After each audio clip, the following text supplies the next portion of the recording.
नक्कीच हा देव आपल्याला पावेल. मी आदरणीय मुख्यमंत्री यांना विनंती करतो की त्यांनी या सभेला संबोधित करावं. आणि आपली ही आमची मानता आहे की आत्ता जेवढ्या मतांना निवडून दिलं त्याहीपेक्षा जास्त मतांनी आपण दिलेले कॅन्डिडेट्स निवडून देऊ अशी ही मानता आहे. आणि फेडालाही आपण या. हिंदवी स्वराज्याचे सरसंस्थापक छत्रपती शिवरायांना मानाचा मुजरा करतो. भारतीय राज्यघटनेचे शिल्पकार भारतरत्न डॉक्टर बाबासाहेब आंबेडकर यांना मानवंदना अर्पित करतो. ज्यांनी आमच्या आदिवासींचा सन्मान हा वाढवला ते भगवान बिरसा मुंडा आणि ख्वाजा नाईक यांनाही नमन करतो. आणि आज मंचावर उपस्थित असलेले मंत्रिमंडळातील माझे सहकारी जिल्ह्याचे पालकमंत्री जयकुमार रावलजी, आपले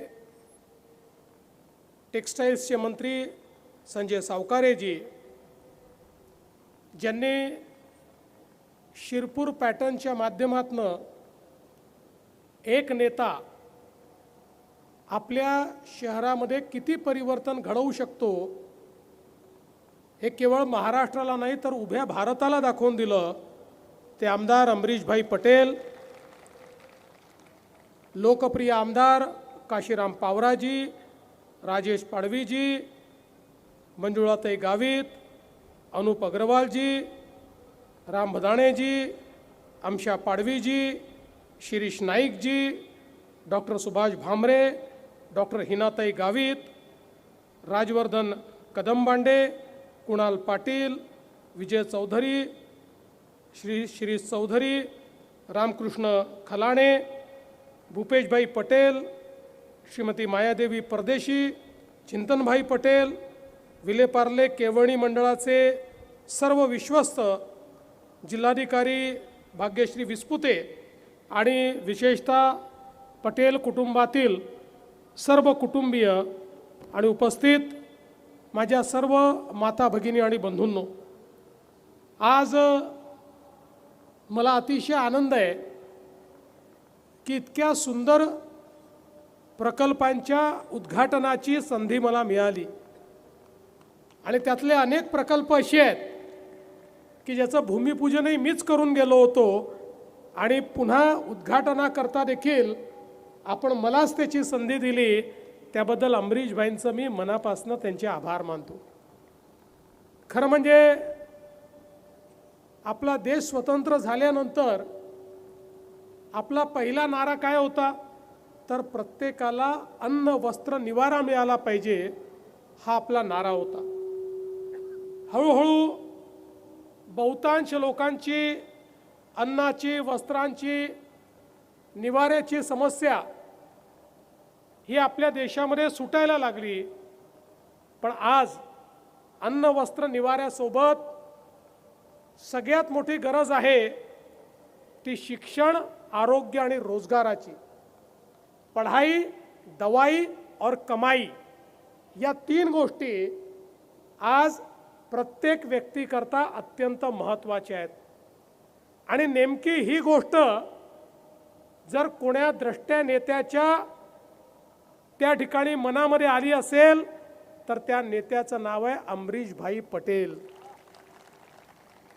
आज आपण बघा, 4 इंजिनिअरिंग कॉलेज, 5 फार्मसी, 1 कृषी महाविद्यालय, 72,000 विद्यार्थी आणि जवळपास 44,000 विद्यार्थी इथे शिकतात.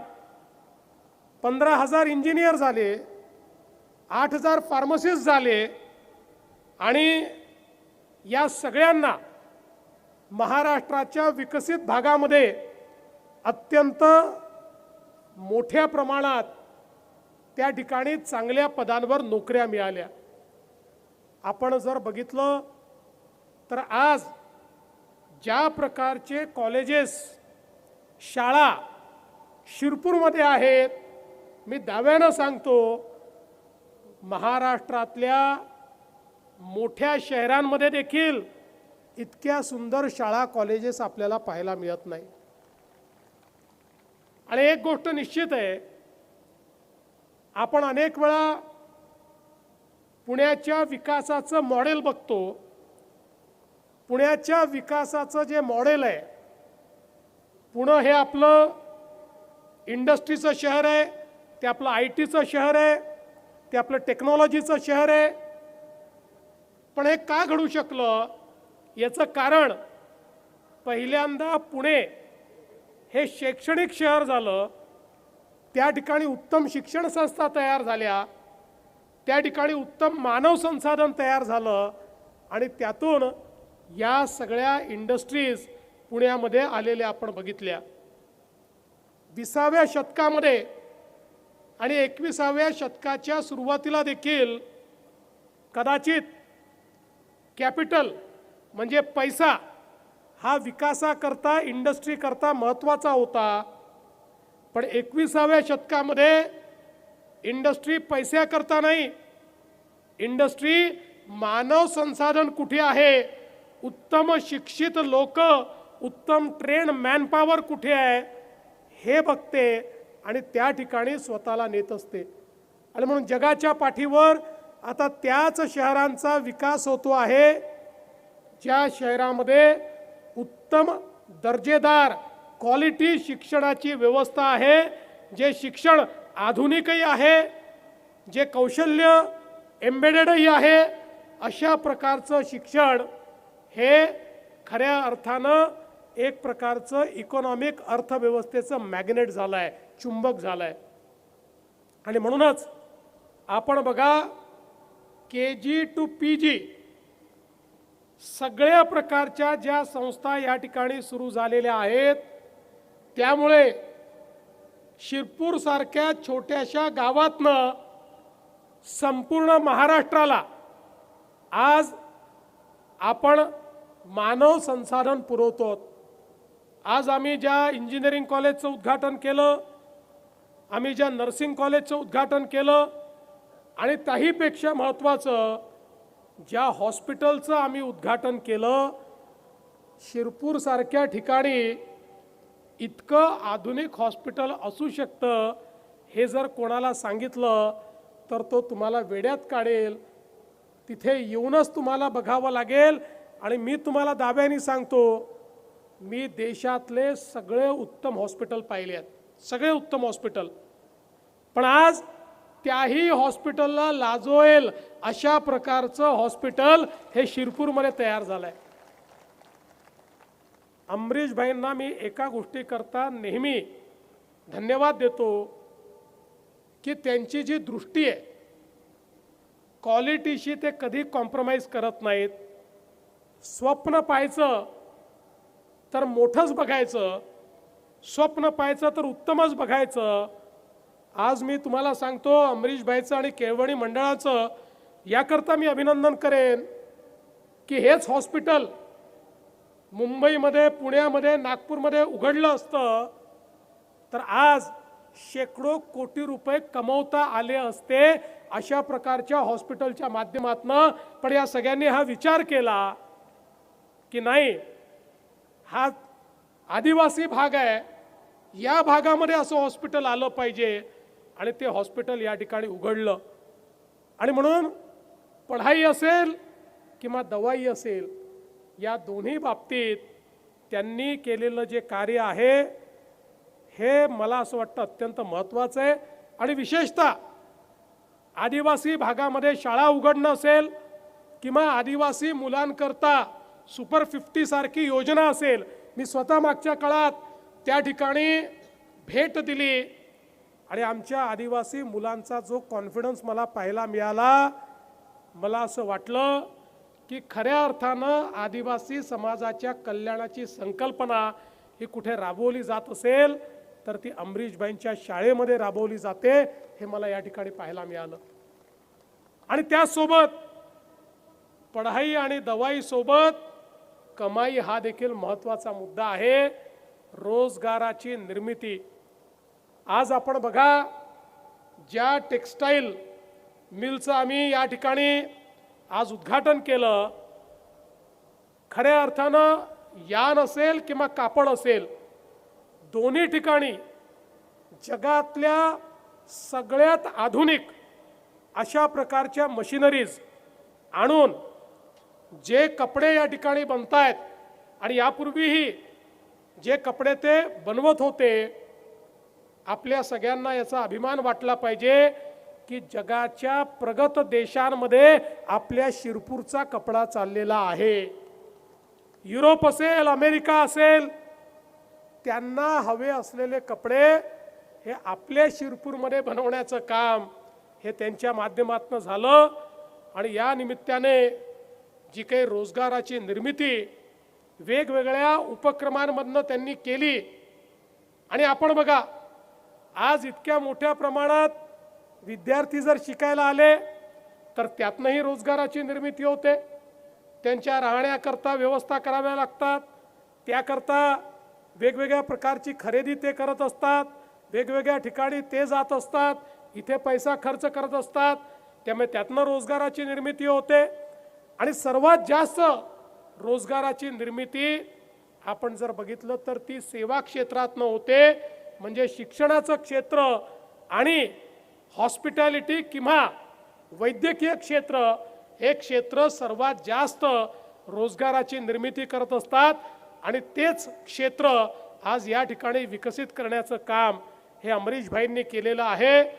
आणि यासोबत आमच्या शेतकऱ्यांकरता त्यांनी जे केलेलं कार्य आहे, विशेषतः बंधाऱ्यांच्या माध्यमातनं जलसंधारणाचं जे मॉडेल आज शिरपूरने उभ्या महाराष्ट्राला शिरपूर पॅटर्नच्या माध्यमातून दिलं.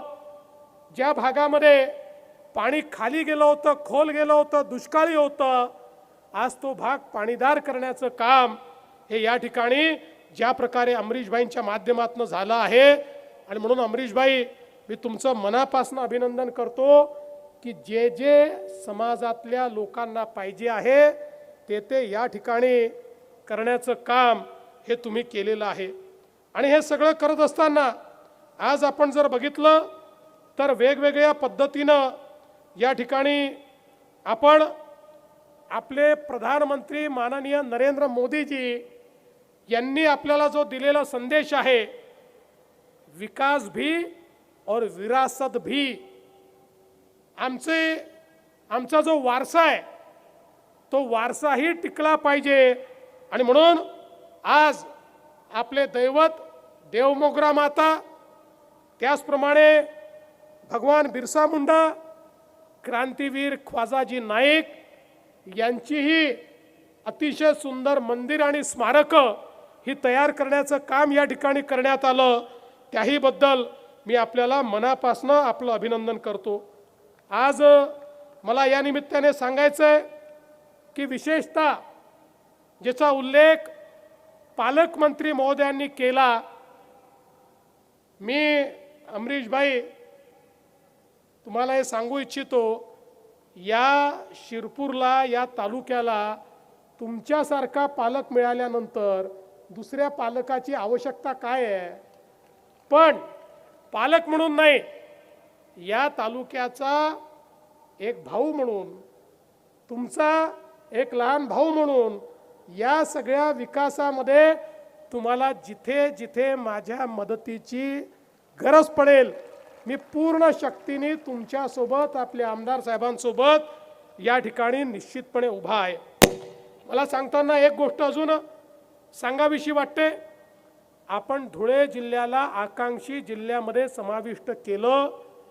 आणि मला सांगताना आनंद वाटतो की गेल्या 1.5 वर्षामध्ये या धुळे जिल्ह्यामध्ये, जयकुमार भाऊ तुम्ही सांगायचं विसरले, 40,000 कोटी रुपयाची इन्व्हेस्टमेंट आपण आणलेली आहे.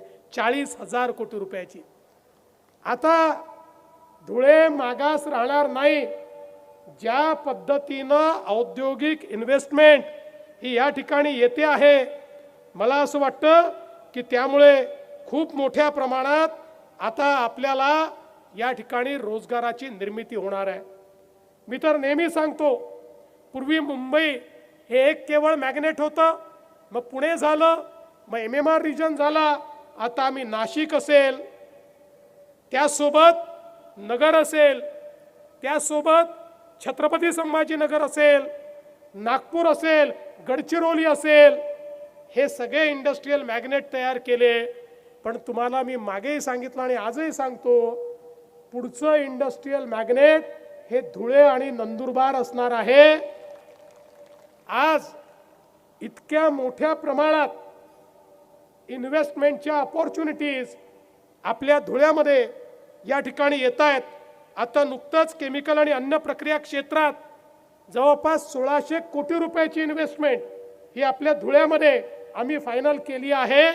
त्यामुळे आणि आपल्याला माहिती आहे आम्ही केवळ MOU करणारे लोक नाही आहोत, आम्ही MOUला प्रत्यक्ष उद्योगामध्ये परिवर्तित करणारे लोक आहोत. त्यामुळे हे जेवढे MOU हे धुळे जिल्ह्याकरता केले आहेत ते सगळे उद्योग या धुळे जिल्ह्यामध्ये त्या ठिकाणी आम्ही एस्टॅब्लिश करून दाखवू. आणि मला सांगताना आनंद वाटतो, अलीकडच्या काळामध्ये धुळे आणि त्यासोबत नंदुरबार सारखा जिल्हा यामध्ये इन्व्हेस्टमेंट करता इतक्या मोठ्या प्रमाणात आज इंटरेस्ट उभा झालेला आहे. आपण आश्चर्य मानू नका जर आपल्याला पुढच्या काळामध्ये 15-20 हजार कोटी रुपयाची इन्व्हेस्टमेंट ही नंदुरबार सारख्या जिल्ह्यामध्ये होताना याच 2 वर्षामध्ये दिसली तर आश्चर्य वाटण्याचं कारण नाही. इतक्या मोठ्या प्रमाणात इंटरेस्ट या ठिकाणी येतोय. आणि म्हणून माननीय मोदीजींच्या नेतृत्वात महामार्गाचं जाळं, या ठिकाणी सिंचनाचं जाळं, या ठिकाणी MIDCचं जाळं, या ठिकाणी मुंबई दिल्ली इंडस्ट्रीयल कॉरिडॉर, या ठिकाणी आपली इंदोर मनमाड रेल्वे, या सगळ्या गोष्टींमुळे एक प्रचंड मोठी इकोसिस्टीम ही आपण तयार केली आहे. आणि त्या माध्यमातून निश्चितपणे एक मोठं काम या भागामध्ये होणार आहे. विशेषतः आपला जो दोंडाईच्याचा 250 मेगावॅटचा जो सोलरचा प्रकल्प आहे, हा प्रकल्प पुढे खूप पथदर्शी होणार आहे. कारण आज जे आंतरराष्ट्रीय इन्व्हेस्टर्स येतात ते आम्हाला विचारतात तुमच्याकडे ग्रीन पॉवर आहे का. जिथे ग्रीन पॉवर आहे तिथे ते जायला तयार आहेत. त्यामुळे मोठ्या प्रमाणात धुळे जिल्ह्यामध्ये ग्रीन पॉवर देखील आपण तयार करतो आहोत. आणि त्यातनं आपल्याला मला सांगताना आनंद वाटतो की अनेक या ठिकाणी गोष्टी आपण करणार आहोत. आज खरं म्हणजे आमदार साहेबांनी काही मागण्या केलेल्या आहेत. मी तुम्हाला एवढंच सांगतो की आदिवासींना जे वन जमिनीचे पट्टे मिळालेले आहेत, आपण त्या संदर्भात निर्णय घेऊन महसुली जमिनीच्या पट्ट्यावर ज्या ज्या सरकारच्या योजना लागू आहेत त्या सगळ्या योजना या वनपट्ट्यावर मिळतील अशा पद्धतीचा निर्णय हा आपण निश्चितपणे करू.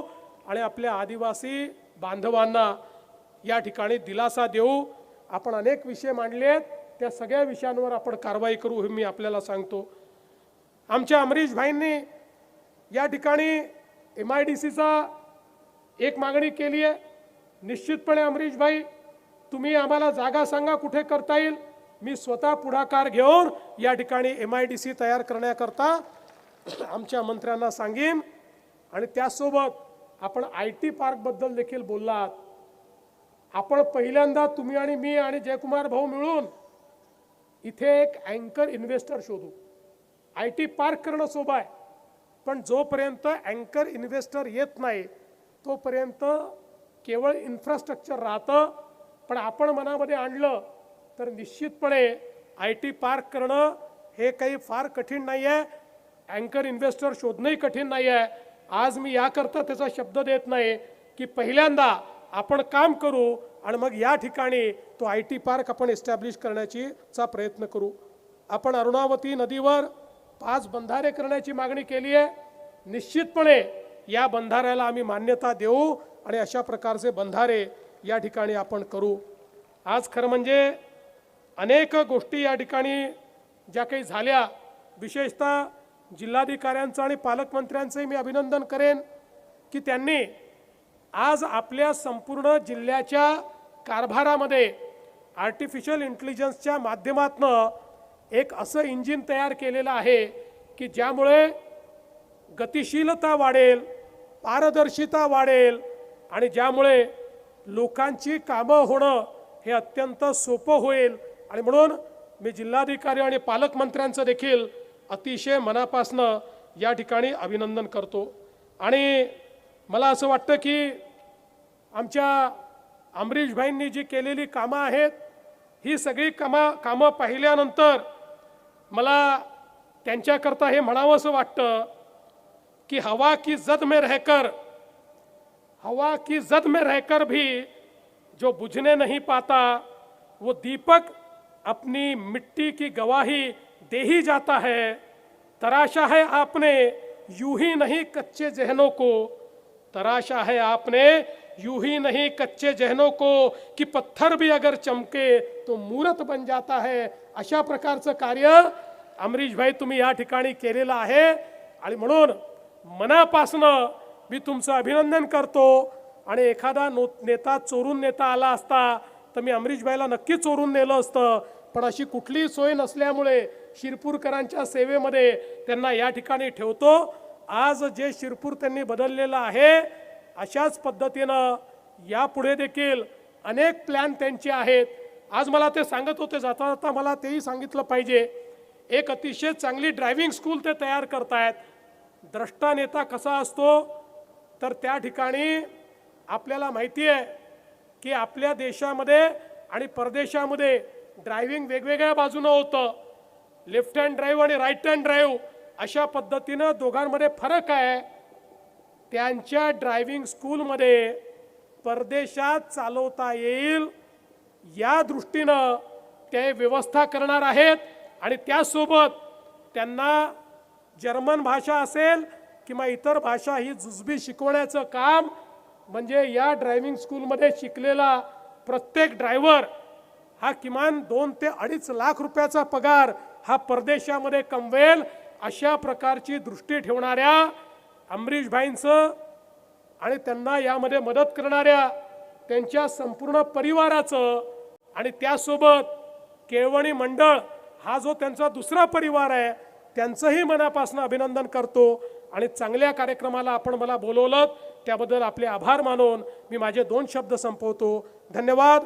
जय हिंद, जय महाराष्ट्र. धन्यवाद.